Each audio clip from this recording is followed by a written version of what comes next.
3,000 years ago, a young shepherd named David walked the hilltop of Kirbet Kaiapha, unintimidated by the taunts of Goliath, the giant whom he would later slay in the Elah valley below.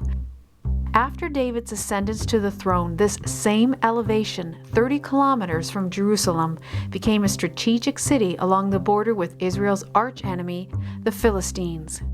Today, the remains of the ancient fortified city have become an archaeological dig site led by Professor Yosef Garfinkel, the Yigal Yadin Professor of Archaeology at the Hebrew University in Jerusalem.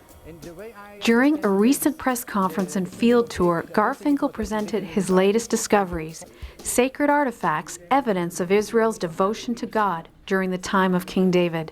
The idea that you can see that we have no human or animal figurines at all in our site. And this is in total different to Canaanite or to Philistine or Edomite or what we know in Mesopotamia in Egypt. Unlike the motifs found on the pagan cult objects of the same period, the absence of animal or human figurines not only strengthens the credibility of the biblical accounts of Israel's ancient religious practices, but is also evidence that the people of David's kingdom were living by these standards. The objects were discovered in special rooms within homes built directly into the walls of the city. The Holy Room was set apart, an early prototype of the Holy of Holies of Solomon's temple. The two models that I've showed you came from this room over there, near the city gate. But let's look now at the building. You see the wall here? It's running and abutting the city wall. The strategic positioning of these ancient rooms, both within the city walls and near the city gate, could indicate the preeminent role devotion to God factored into everyday Israeli life of 3,000 years ago.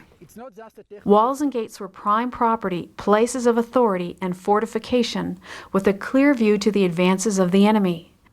Thanks to Garfinkel's work, obscure technical biblical terms apparently lost over the millennia now have new clarity. Designs etched into the sacred objects are consistent with the biblical descriptions of motifs.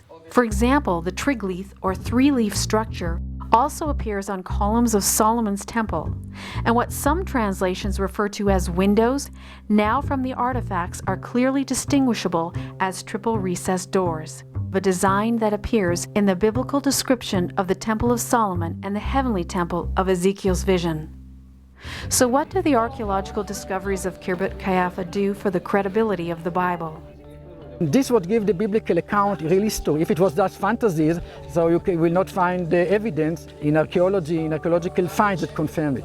That's, I think, the strength of our work. I cannot ignore the biblical text, and I cannot ignore the archaeology. We need to work together. Marnie Blom, Axe News Network, Elah Valley, Israel.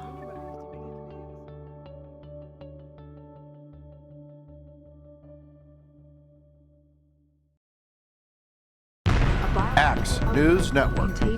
From Jerusalem to the nations. This morning, Hamas fired a rocket The that news. hit the school. What's really important? It's now 80% of the Council's resolutions are against Israel. Visit Axe News Network.